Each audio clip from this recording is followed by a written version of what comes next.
Джек Лондон, Мартин Иден. Қазақшаға аударған Боранбай Омаров. Бірінші тарау. Алда келе жатқан жігіт француз кілтімен есік ашты. Оған ерген жас жігіт табалдырықтан аттамас бұрын әлденеге қолапайсызданып, жұлқа тартып, басындағы кепкасын қолына алды. Оның жұпыны шидем киімінен теңіз лебі аңқиды. Кен холға кірген кезде бұл жігіттің не қылса да берекесі қашайын деді. Кепкасын қайда қоярын білмей қалтасына енді жытырғалы жатқанда серігі жайрандап өзімсініп қолынан кепкасын ала қойған еді. Оның бұл қылығы жігітке ұнап кетті. Жағдайға түсінетін жақсы жігіт екен, тегі ұятқа қалдырмас деп ойлады ішінен. Еденді жоғарылы төмен теңіз теңселтіп тұрғандай ол найқалып, аяғын нығарлай басып серігінің соңынан жүріп келеді. Алшандаған алпамсадай жігіт дағарадай бөлме тар көрінді. Ол есіктің жақтауын иығыммен қағып кетер ме екем, немесе каминнің үстінде тұрған жылтырауық жарқырауықтарын ұшырып жіберем бе деп зәресі қалмады. Олай-бұлай орынсыз бұрыла бергендіктен қайдағы жоқ бәлеге өзі бас болды. Рояль мен үстінде үйіліп көп кітап жатқан столдың арасынан 6 адам еркін өтер еді. Сол арадан әлденеге сасқалақтап бір өзі әрең өтті. Соқталдай солбырайған екі қолын қоярға жер таппағандай. Бірде стол үстіндегі кітаптарды қағып кетем-ау деп үріккен аттай орғып түскенде рояльдің түбіндегі орындықты құлатып кете жаздады. Ол алдында алаңсыз еркін жүріп келе жатқан серігіне қарап өзінің арпыл-тарпыл жүрісін ерсі көрді. Екі беті оттай дуылдап кетті. Маңдайынан шып-шыр тер ақты, сәл кідіріп орамалмен қоңырқай бетінің терін сүртті. «Артур, досым, сәл кідіріңізші», деді ол ұялғанын сездіргісі келмей әзілде сөйлеп. «Көрмеген жердің ой шұқыры көп деген осы да берекем кетті. Кішкене өзімді жиып алайын. Өзіңіз білесіз, осында келгім келген ақ жоқ еді. Яныңызда мені көруге ынтығып отырмаған болар». «Ештеңе етпейді, саспаңыз», деді ол. «Бізден қаймықпай ақ қойыңыз, өзіңіз сияқты қарапайым кісілерміз бізде». «Эхей, маған хат келген-ау сірә». Артур қонағым сәл сұлқын бассын деп ойлады да стол басына барып конвертті ашып хатын оқи бастады. Бұл жігіт жаратылысынан сезімтал, сергек жан еді. Сырттай сасқалақтап жүрсе де кісілігін сақтай білді. Маңдай терін тағы бір сүртіп қазулы орға түссем бе деп сезіктенген тағыдай ол жан-жағына сескене тосырқап қарайды. Бәрі жат, не істеп не қоярын білмейді. Өзінің тым доғал, рабайсыз адам екенін енді ғана түсінгендей. Осылай өз-өзінен қуыстанып, қатты қысылып отырғанда хат оқып тұрған Артурдың ара-тұра көзін ала беріп, күлімсіреген қарағаны өңменіне оқтай тиді. Бірақ көзіне көзі түсіп кеткенде де сыр берген жоқ. Себебі ол өмірінде талайды көріп, әр уақытта ең алдымен тәртіп, әдеп сақтау лазым екенін көңіліне берік түйген. Асылы бұл шымбайына тимейде отырған жоқ. Мұнда келгеніне өкінді дегенмен бір келіп қалған соң не болса да нар тәуекел, ақырын тосайын деп отыра берді. Бұрынғыдай емес, бойын жиып, намысына тырысып, қатуланып, көзінен кейістік оты ұшқындап кетті. Ол тағы да жан-жағына көз салды. Бұл жолы көргенінің бәрін ұсақ түйегіне дейін жадына тоқып алмаққа ниет етіп, әдепкіден гөрі бойын еркін ұстап отырды. Оның таңдана таңырқай қараған көзінен еш нәрсе қағаз қалған жоқ. Сәнді жасау жиһаздарды көрген сайын көңілі жадырап, көз жанары жыли бастағандай. Оның сұлулыққа жаны құмар еді. Мұнда көзге қонақ бергендей көркем дүние көп екен. Бір сәтке қабырғада өлулі тұрған сырмен салған суретке көзі түсті. Жағалаудағы жартасқа дүрс соғып, көкке шапшыған асқақ толқын. Аспанды торлап алған түнере түксиген бұлт етегінен жана ғана ұясына қонып бара жатқан күннің шұғыласы көрінеді. Ақбас асау толқындардың шоқтығында бір кішкене желкеме қыландайды. Ойыса зырлап келе жатқан кеменің палубасы алақанның аясындай ап-анық көрініп тұр. Сурет сұлу дүние екен. Сұлулық әрқашанда жігітті өзіне тартушы еді. Ол икемсіздігін елең қылмай суретке жақындап барған еді. Жана ғана көз тартқан сұлулық ғайып боп кетті. Оның орнына айғыз-айғыз аламыш бояуға қарап мелшиді де қалды. Кейін шегінді. Шегінген сайын сурет жарқырап жана түскендей көрінді. Көз байлайтын сурет екен деді де бұрылып кетті. Осыншама сұлулықты көз байлау үшін қор еткеніме деп қатты ренжіді. Оның көркем ресімнен хабары жоқты. Бар білетіні алыстан да, жақыннан да жалтырап көрінетін хромолитография. Рас, магазиндердің витринасынан сырмен сызған суреттерді көргені бар, бірақ соны әйнек арқылы анықтап көре алмаған ғой тегі. Жігіт хат оқып тұрған досына қарап еді, столда жатқан кітаптарға көзі түсті. Ас көрген аш адамдай екі көзі жайнап кетті. Тағаты төзбей столға жетіп барды да абыржып кітаптарды аударыстыра бастады. Әр кітаптың атын, авторын қарады, жеке сөздерін оқыды, кітап бетін алақанымен аялады. Соның ішінен өзі оқыған бір кітап шықты. Бірақ өзге кітаптың бәрі, авторлары да таныс емес. Қолына Суинберннің бір томы іліккен еді, оны елдей оқып есінен танды. Екі беті гүл-гүл жайнады. Келген жеріне сұқ қолын салып, екі рет сыртындағы авторын қарады. Суинберн. Бұл есімді тірі жүрсе ұмытпас. Осынау Суинберн әр нәрсенің аумағы мен айшығын тез аңғаратын көреген кісі тәрізді. Кім екен өзі? Ақындардың көпшілігі секілді дүниеден мұнан 100 жыл бұрын өтіп кеткен марқұм ба, немесе әлі күнге өлеңін жазып арамызда жүрген адам ба? Кітаптың бірінші бетін аударып қарады. Тегі Суинберн мұнан өзге де кітап жазған кісі болар. Жарайды, ертең кітапханаға барып бір томын алармын. Кітапты ұйып оқып отырған жігіт бөлмеге бір жап-жас қыз кіріп келгенін байқамады. Артурдың «Руф, мынау мистер Иден» деген дауысын естігенде барып есін жиды. Кітабын тарс жапты. Бұрын байқалмаған бір өткір сезім өзегін өртегендей болды. Бірақ бұл қыздың келуінен туған сезім емес, оның ағасы айтқан сөздің әсеріді. Жігіт балуан денелі, балпан болғанымен сезімі күшті, сергек жан. Сырт дүние болар болмас әсер етсек, оның ой сезімі тез серігіп, жалындай жалқындап кетер еді. Ол ерекше сезімтал, алғырт та албырт болуынан асқақ, қиялы аласұрып, заттардың ара қатынасын бір-біріне ұқсастығы мен айырмашылығын аңғарумен тыным таппас еді. Оны тітіренткен жанағы мистер Иден деген бір ауыз сөз. Өмір бойына жұрт Иден немесе Мартин Иден, тіпті болмаса Мартин дей салатын ғой, қазір ойда жоқта мистер болды. Бұған да шүкір, деді ол ішінен. Оның қиялы лезде, саңлаулы кең камера сықылды көз алдында трюм, док, кеме, айлақ, түрме, шарапхана, аурухана мен лашық үйлерді әкелді. Осының бәрі өмірінде талай естіп жүрген өз есімінің төңірегінде шыр айналды. Осы сәтте жалт бұрылған жігіттің көзі қызға түсті. Қиялында сынсып тұрған елестің бәрі демде жоқ болып кетті. Қараса, қарсы алдында алтын шашы толқыған, ай десе аузы, күн десе көзі бар, үріп ауызға салғандай үлбіреген бір қыз тұр. Үстіндегі киімі қандай екенін мұқым аңғарған жоқ. Бірақ өзі қандай сұлу болса, киімі де сондай әсем екенін сезді. Қызды қиялында сабағы нәзік алтындай ақшыл сары гүлге ұқсатты. Жоқ, мынау бұл рух, періште, әйел тәңірісі. Мұндай қасиет жер басып жүруі мүмкін емес. Әлде кітап сөзі рас болғаны ма?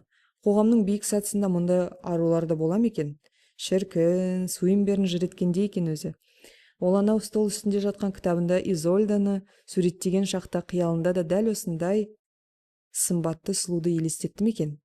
Осы бір сезім және хор қызындай тізілген өңшең сұлулар сағымдай толқып, көз алдынан тез өтіп кетті. Елеспен қосарланып, өмір шындығы да сырт көрмекке өзінің қалыпты ретімен тоқтаусыз өтіп жатыр. Руф қолын созды. Жігіттің көзіне тура қарап, қолын алып қатты қысты. Тым қысыңқырап жібергенін байқап қалды жігіт. Таныс әйелдері бұлай етпеуші еді, тіпті қол алысып амандаспай тұғында. Бұрын кезіккен танысқан әйелдері есіне түсіп, қиялында тағы да түрлі көрініс тізбек-тізбек болып өте бастады. Бірақ жігіт елеске жеңдірмей қызға қадалып қарай берді. Мұндай әйел затын бұрын сонды көрген емес. Оның көріп жүрген әйелдері, сол әйелдер қызбен қатарласып көз алдына келді. Мәңгіліктей көрінген бір ғана секунд уақыттың ішінде ол өзі портрет галереясында тұрғандай сезінді. Галереяның ортасында қыз, оның айналасында сығылысқан көп әйел. Соның әрқайсысын бір шолып қызбен салыстырып үлгермек керек. Міне, фабрикада істейтін бетінде қансөлі жоқ әйел жұмысшылар. Көшеде өмір кешетін шынандаған қыз-қырқын, үлкен-үлкен мал ранчоларында қызмет жасайтын батырақ әйелдер. Мексиканың аузынан сигаретін екі елі айырмайтын қараторы келіншектері. Бір кезде ағаш кебісін тықылдатып, бүгежек еткен қуыршақ тәрізді жапон бикештері, кескіні тым қуарыңқы, азғындай бастаған Евразия әйелдері. Онан кейін милығына гүл өрген тынық мұхит аралдарының тықыршықтай шой қаралары елестеді. Ақыр соңында жан түршігерлік сұмырайлар, Уайт-Чепелдің панельдерін паналаған жалбыршашты жезөкшелер, ұры-қарының арасынан шыққан арақ құмар антұрғандар, жаһаннамнан шыға шұбырған малғындай жиіркенішті бейбақтар, кеме айлағында теңізшілерді тосып алатын әйелдің азғындары, Гавань атаулының сілімтігі, қазандай қайнаған адам баласының көбігі мен тосабы келді көз алдына. Отырыңыз, мистер Иден, деді қыз. Сіз туралы Артурдың айтқанын естігеннен бері сондай танысқым келіп жүр едім. Сіз бір керемет ерлік жасапсыз. Жігіт қолын сермеп, Қыздың сөзін бөліп жіберді де соның бәрін түк емес. Менің орнымда өзге біреу болса, ол да сөйтер еді деп күбір етті. Қыз жігіттің қолы жарық жара екенін байқап қалды. Екінші қолына қараса, ол да сондай. Руфьтің сынай қараған көзі сырғып отырып енді жігіттің өңіне кідірді. Бетіндегі тыртығын көрді. Маңдайында, шашының астында тағы біреу бар екен. Қатырғы жағасының жиегінен де жараның таңбасы көрінеді. Күнге тотыққан мойнын қатырғы жаға бунап тастапты. Қыз күліп жібере жаздады. Тегі бұрын мойнына жаға салып әдеттенбеген адам болу керек. Қыздың көреген көзі костюмның олпы-солпысын, иығындағы іркіс-тіркісін, тырсиған бұлшық етін, жеңінің қыртыс-тыртысын аңғарып қалды. Жігіт болған оқиғаның ерекше ештеңесі де жоғын тағы айтып, семендеп ұсынған креслоға қарай жүрді. Сол екі арада кербез қыздың креслоға керіліп отырғанына сүйсініп, өзінің добалдығына қынжылды. Бұл да бір жаңалық. Өмірінде ол өзінің епті екенін немесе ебедесі екенін ескерген жан еместі. Бұл оның қаперіне келмеген нәрсе. Жігіт креслоның шетіне ақырын отырды.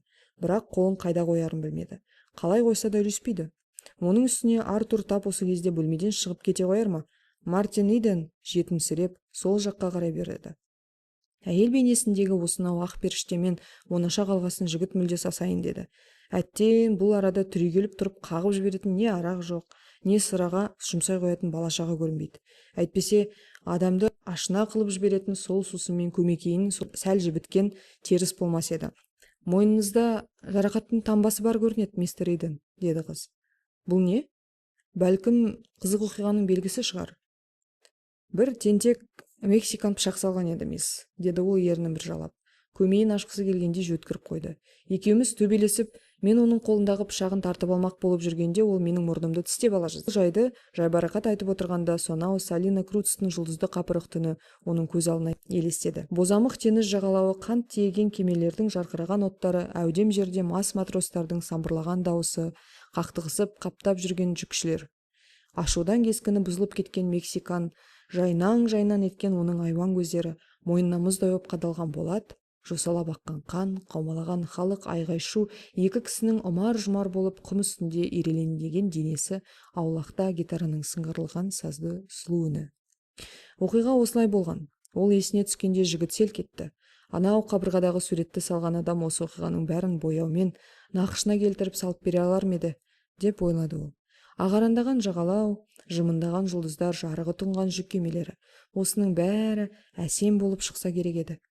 Құм үстінде арпалысып жатқан екі кісіні қаумалаған бір топ кісі суретке пышақты салса да болар. Жұлдыз жарығымен жарқ еткен болат жанып түспей ме? Бұл туралы жігіт ләм деген жоқ. Я, ол менің мұрнымды қыршып ала жаздады, деді де қойды. О, қыздың бұл лебізі мен кескіні ерсі көргендігін байқатқандай еді. Жігіттің өзі де мүдіріп қалды. Қоңырқай жүзі күңіренітіп, лаулаған көмір қазанның аузында бір сағат тұрғанда екі беті дуылдап кетті. Пышақтасу секілді сөйлекет нәрсені дегдарлар алдында әңгімелеу лайықсыз шығар. Бұлар кітап бетінде мұндай сорақылықты сөз етпейді. Әлде мұқым білмей ме екен? Жаңа ғана жараса бастаған әңгіме осы арада бөлініп кетті. Руфь жігіттің бетіндегі табы туралы тағы бір сұрақ қойды. Қыздың әңгімені өзіне қанық жайларға қарай бұрып отырғанын түсінген Мартин осы сауалына жауап бергеннен кейін сөзді қыздың өзіне берейін деп ойлады. Оқиға былай болған, деді ол бетін бір сипап. Бір күні түнде теңіз қатты толқып, кемеміздің крот желкенін жел түп орнымен жұлып әкетті. Тросымыз сымнан өрген арқан еді, сол айнала үйіріліп жыланша тулады. Вахтада тұрған матростардың бірде-бір ұстай алсыншы оны. Мен де ұмтылдым. Әйтеуір іліктіріп байладым-ау. Бірақ жандармен күні арқан бетімді тіліп кетіпті келістіріп тұрып. О, деді қыз тағы да. Крот, трос деген сөздер ол шыңқытай емлесінде қиын көрінгенмен бұл жолы сәл аяныш білдіргендей еді. Осы Свайнберн, деді жігіт ойындағы ниетін орындағысы келіп. Бірақ ақынның ат есімін дұрыстап айтып бере алмай. Кім? Свайнберн, деді ол тағы да. Әлгі ақыншы? Суинберн десеңізші. Иә, дәл өзі, деді ол тағы да қызараңдап. Ол кісінің өлгеніне көп болды ма? Опат болғанын естігенім жоқ, деді қыз таңырқай қарап оған. Онымен қалайша танысып едіңіз? Туды бітті көрген кісім емес, тек жаңа ғана сіз келер алдында анау стол үстінде жатқан кітабынан бір-екі ауыз өлеңін оқып едім. Оның өлеңдері ұнай ма сізге? Қыз мүдірмей сөйлеп ала жөнелді. Жігіттің арқасы енді ғана кеніп, тіпті жайғасыңқырап отырды. Бірақ алғаш атқа мінген баладай креслоның қанатынан ұстап алып айырылмайды. Қыздың жақсы білетін тақырыбын тауып бергесін енді бұл оның сөзін бар ықыласымен тыңдауға тырысты. Осыншама көп білім осынау сұлудың ұршықтай басына қалай ғана сыйып тұр екен деп бір жағынан таңырқаса, бір жағынан оның нәзіктігіне сұқтанып та отыр. Қыз аузынан еркін төгілген түсініксіз сөздер таңдандырып, кәтте оның ой өрісі өзіне мүлде жат болғанымен естігенін құлағына құйып алуға құмар етті. Ақыр соңында осының бәрі оның ой санасын қозғады. Ақыл дүниесі, парасат дегеніміз осыдағы деп ойлады ол. Бұрын түсіме де кірмеген таңғажайып тамаша сұлулық міне осы. Ол өзге дүниенің бәрін ұмытып, қыздан көзін ала алмай сонырқап отыр. Я бір ғана осындай ғашық жар үшін өмір сүріп, дүниеден үміт етуге болады. Сол үшін күресіп, соның жолында өліп кетуге де болады. Тегі кітапта бекер айтылмаған. Дүниеде мұндай да әйел заты болады екен ғой. Соның бірі мынау қыз. Қыз оның қиялын оятып жіберді. Көз алдында айнадай жарқыраған үлкен бір көрініс келді. Оның бетіне көз тұндырған романтикалық ғажайып образдар түсті. Аққұба, әлжуаз әйел үшін, алтындай асыл, мейрам бағы гүл үшін ерлік жасаған албырт, абзал жандардың ғашықтық хикаялары көшкен керуендей көз алдынан лек-лек болып өтіп жатты. Сағымдай толқыған осынау тұрлаусыз қиял дүниесі арқылы бұлдырап, оның көзіне көркем өнер мен әдебиет туралы қызғылықты кенеш шерткен кәдімгі тырғыз көрінді. Сонан соң көз алмай сөзін емірене тыңдады. Ол өзінің көздерінен күллі еркек нәсілі елжіреп тұрғанын абайлаған жоқ. Бірақ өмірді де, еркек адамды да жақсы білмейтін қыз бір кезде жігіттің оттай жайнаған ыстық көздеріне көзі түсіп кетіп, әлденеге сезіктеніп қалды. Ешбір еркек бұрын сонды бұлай қарап көрген емес еді. Қыз қымсынайын деді. Мүдіріп, сөзінен жаңылып, тоқырап қалды. Жігіттен сескенетін тәрізді, бірақ неге екенін кім білсін, оның осылай қарағаны өзіне ұнады да, жүрегіне жылы тиді. Тәрбиенің қанына сіңген тағылымы мынау қатерден арбасып, еріксіз тарта бастаған сиқырлы күштен сақтандырды. Бірақ қанын қоздырған инстинктінің кім екенінді, не екенінді ұмытып, мынау өзге дүниеден келген қонақ балаға қарсы ұмтыл. Қатырғы жағасы мойнын қажаған қолдары жарық-жара жас жігітке құшағындаш, тәрбиесіз дөрекі адамдардың арасында өрескел өмір сүргені әр қылығынан көрініп тұрған жас шіркінге қарай ұмтылсайшы деген өктем үнін естігендей де болды. Қыз таза бала еді. Оның пәк көңілі бұл үнге қарсы да, бірақ заты әйел емес пе? Әйел табиғатының таңғаларлық парадоксын жана тани бастаған албырт жас емес пе?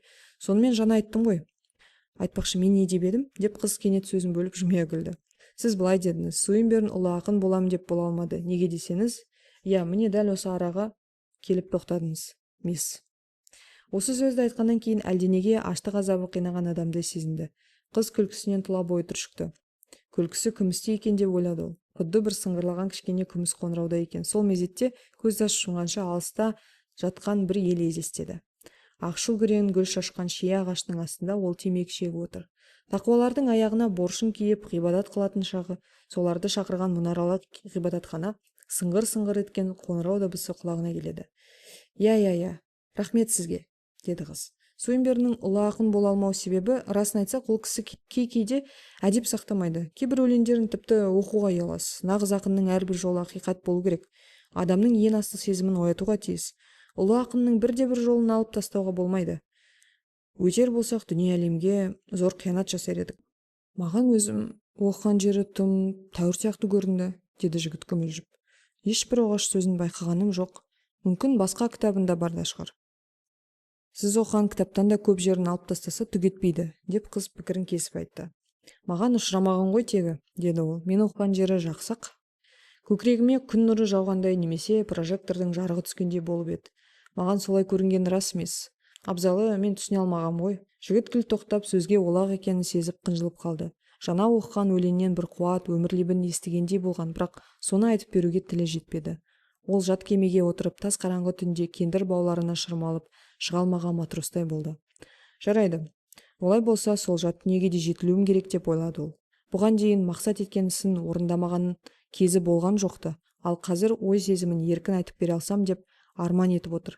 Не қылса да қыз оның аспанын айнала торлап алғандай. Мысалы, Лонгфелло деп беріп еді қыз. Жігіт өзінің әдебиеттен аз да болса хабары барын сездірмекке асығып дереу сөзін бөліп. Я, оқығам, деді. Мен оның өмір аяттарын, Эксельсиорын оқыдым. Басқа шығармасын оқымаған шығармын. Қыз мүсәпірсіткен адамдай басын изеп езу тартып күлді. Тегі жігіт білгішсінемін деп білместігін аңғартып алғандай. Лонгфелло көп кітап жазған біреу болмаса не қылсын? Ғафу етіңіз, мисс. Мен орынсыз килігіп сөзіңізді бөліп жібердім, деді ол. Шынын айтайын, түсінігім шамалы. Бұл менің ақылыма сыймайтын дүние, бірақ соны түбінде сыйдырсам керек. Соңғы сөздері құлаққа сені ме бәлем дегендей зілді естілді. Дауысы сұңқылдап, көздері ежірейіп, екі езуі салыңқыланып сазара қалды. Қызға ол түсін бұзып, егін көстейтіп, келсең кел деп құшырланғандай өр жігері өн бойын толқынша тербетіп әкеткендей көрінді. Сіз ақылыңызға сөзсіз сыйдыра аласыз, күмәнім жоқ, деп күлді қыз. Сондай жігерлісіз ғой өзіңіз. Қыздың көзі жігіттің күнге күйген, бұқаның шүйдесіндей күдіреген жұп-жұмыр қып-қызыл мойнына сәл кідірді. Алдында пысы жеңіліп, шайман болып отырса да қыздың аңсары ауды оған. Әлдене ерсі ойлар келді. Егер мойнынан қысып құшақтаса, оның күші мен қуаты өзіне тоғысатындай көрді. Ұялды. Бұрын байқамай жүрген бұзық ниетін мысы шығып қалғандай болды оған. Ол адамның қайратын дөкір, сорақы нәрсе деп білуші еді. Ер кісінің көркі сұлу, кербезде сымбатты болғанын қалар еді. Солай бола тұрса да жанағы бір ғажап ойынан арыла алған жоқ. Күнге күйген мойнынан не себепті құшақтай алғысы келгенін еш түсінбеді. Дұрысында мұнда қайран қалатын не бар? Жаратылысында табиғаты нәзік қыздың өзіне жетіспей жүрген мол күшке жан тәнімен ұмтылғаны да, бірақ мұны өзі білмейді. Оның білетіні бұрын сонды ешбір еркек осынау сөздері құлаққа түрпідей тиетін долан жігіттей күшті әсер етіп көрген емес. Рас, мен қара күшке келгенде өгіздеймін, деді ол. Керек болса асқазаным тот басқан темірді де қорытады. Бірақ қазір ішіме ас айналмай қалған секілді. Сіз айтқан сөздің көбін сіңіре алмадым сірә. Мені бұрын ешкім еш нәрсеге бауламаған. Мен кітап, өлең дегенді жақсы көрем. Қалт етсем оқи бастаймын. Бірақ бұлар жайында сіз сықылды ойланып, пікір түйіп көргенім жоқ. Сондықтан да маған пәлен деудің өзі қиын. Мен құбыланамасыз картасы жат кемеге отырған жандаймын. Әуелі анысын біраз андауым керек екен, мүмкін сіз көмек етерсіз. Сіздің осыншама көп білуіңіз неден? Мен оқыдым, мектеп көрдім. Бала кезімде мен де мектепте болдым. Бірақ мен орта мектепті бітірдім ғой. Одан кейін университетте лекция тыңдап жүрмін. Сіз тіпті университетте оқыдыңыз ба? Деді жігіт таңданып. Екеуінің арасы осы тұста миллион миль қашықтап кетті. Мен онда әлі оқып жүрмін. Ағылшын филологиясының арнаулы курсын өтпекпін. Жігіт филологияның не екенін білмей тұғын. Осы мәселені өзінің надандығын сезіп тағы бір сауал берді. Университетке түсу үшін неше жыл оқу керек? Қыз оның меселін қайтарғысы келмеді. Ол бұрын қанша оқығаныңызға байланысты деді. Сіз орта мектепте мүлде оқыған жоқсыз ба? Әрине оқымаған шығарсыз, бірақ бастауыш мектепті бітірдіңіз ғой. Бітіруіме 2-ақ жыл қалғанда тастап кеттім. Бірақ жақсы оқып, үнемі награда алушы едім. Айтарын айтып салғанмен өзінің мақтанып кеткеніне ызаланып, креслоның қанатын қатты қысқаны сондай қолдары ұйып қалды. Осы кезде бөлмеге бір әйел кіріп келді. Қыз жалмажан орнынан ұшып тұрып алдына шықты. Шамасы қыздың шешесі боларсың-ау деп ойлады жігіт. Өзі үйіне лайықты әсем киінген ақшыл сары бойшан, тіп-тік, сұлу, айдынды адам екен. Киімнің қимасымен қынайы көз тартады. Оның күллі түр сипатын Мартиниден бұрын сахнада көре жүрген әйелдерге ұқсатты. Тап осылай киінген осы сықылды, маңғаз, паң әйелдерді ол Лондон театрларының вестибюльдерінде де талай көрген. Қашан полисмен жаңбыр құйып тұрған көшеге қуып шыққанша көз алмай қараумен болатын. Мұнан кейін қиялы оны Якогамаға, Гранд Отельге алып ұшты. Оның маңайынан да алыстан болса да осы құрылыптас әйелдерді көргені бар. Оның көз алдынан Йокогаманың, оның қаласы мен Гаванның жүздеген көрінісі елестеп, толқындап ала жөнелді. Бірақ қиялында сыңсыған суреттердің пердесін кенет жауып жіберіп, ол енді бір ықыласын қазіргі өмір болмысына аударды. Әуелі өзін таныстыратын болғандықтан орнынан тұру керек. Орнынан әрең тұрды, бірақ шалбарының кептеліп қалған тізесі делдиіп тұрған абайлады. Қолдары зіл тартып салбырады. Өзінің сынға түсерін сезіп сазарып сүмпиді де қалды.